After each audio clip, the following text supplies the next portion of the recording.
પાટણ શહેરમાં રેલવેના બીજા નાળા પાસે રામપાર્ક સોસાયટી નજીક રહેતા આશરે 35 ગરીબ પરિવારોને નગરપાલિકાએ 15 દિવસમાં ઝૂંપડા ખાલી કરવાની નોટિસ આપતા ચિંતા ફેલાઈ છે।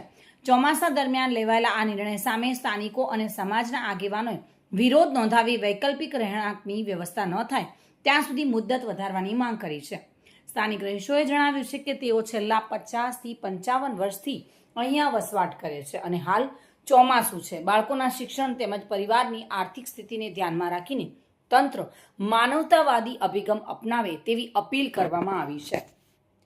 રેલવેના બીજા નાળા પાસે રામપાર્ક સોસાયટીની પાસે છાપરા અને સાહેબ બેનશ્રીને મારે નમ્ર વિનંતી, અમારા બચ્ચા ભણે છે, કોઈ હાજા છે, બીમાર છે, 50-55 વર્ષનો અમારો ભોગવટો હોવા છતાં અમારી એવી નબળી પરિસ્થિતિ હોવાથી આજ સુધી બેન અમારું રહેઠાણ કે ક્યાંય વ્યવસ્થા અમે કરેલ નથી અને તે છતાં તમે નોટિસ અમને આલેલ છે। અમારા બાલ બચ્ચા ભણો, કોઈ આજુબાજુ બીમાર, 2-3 પેઢી મરી ગયેલા છે। અમારી વ્યવસ્થા રહેઠાણ કોઈ જગ્યાએ વ્યવસ્થા કરીએ કે એવા નહીં। અમારું જ્યાં સુધી અમે ના કરી શકીએ ત્યાં સુધી બેનશ્રીને અમને કહેવા નમ્ર વિનંતી હાથ જોડીને કે અમારી વ્યવસ્થા થાય, અમે કરી શકીએ પછી અમને જવા દેજો। માથે વરસાદ છે, અમારે જવું ક્યાં? અમારા છોકરાનું ભવિષ્યનું સવાલ છે, અમારું કોઈ હાજુ બીમાર હોય એમના ભવિષ્યનું સવાલ છે। બધા ગરીબો છે બેન, અમે ગરીબ જ છીએ। માલદાર અમીર હોત તો અમે જતા રહે જ બેન। તમારું છે સરકારનું, તમે તમારું લઈ લેશો પણ અમારે જવું ક્યાં બેન? હા, અમે બીમાર માણસ છીએ, દયાની રહેમ ખાઈએ છીએ બેન।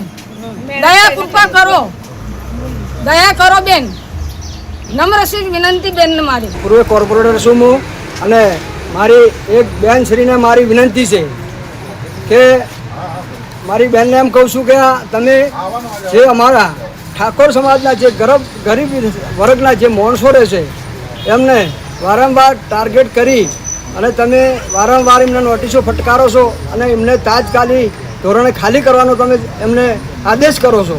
તો તમે બેન, આ લોકો હાવ ગરીબ છે, અમને કોઈ વ્યવસ્થા થાય એવી નથી હાલની અંદર, તો આ લોકોને તમે થોડી રાહત આપો, તો 2-4 મહિનાની રાહત આપો તો આ લોકો એમની વ્યવસ્થા કરે અને વ્યવસ્થા કરી અને એમની રીતે ઓળ પાડે એટલી ઘણા તમે અમને અહીંયા રાહત આપો અને આ લોકોને ચોક વ્યવસ્થા કરવા દો।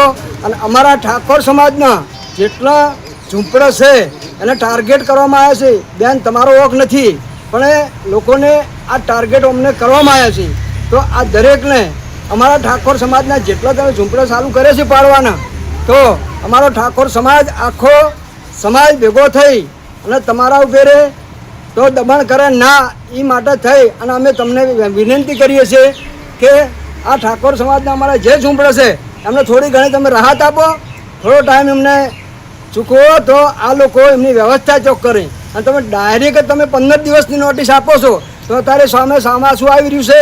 આ એમના છોકરા ભણે છે, અત્યારે આ લોકો છોકરા ચો ભણવા મૂકશે અને વરસાદ આવશે તો ચો જઈને રહેશે, એ તો લગાર વિચાર કરો। તો તમને મારી વિનંતી છે કે આ લોકોને ગમે તે જગ્યાએ આ લોકોને વ્યવસ્થા કરી આલો, ન કે ભાઈ એમને વ્યવસ્થા કરે એટલી ઘડાની અમને ટાઈમ આપો, એવી અમારી વિનંતી છે। દિનેશ સુથાર સાથે bureau report, today Gujarati news.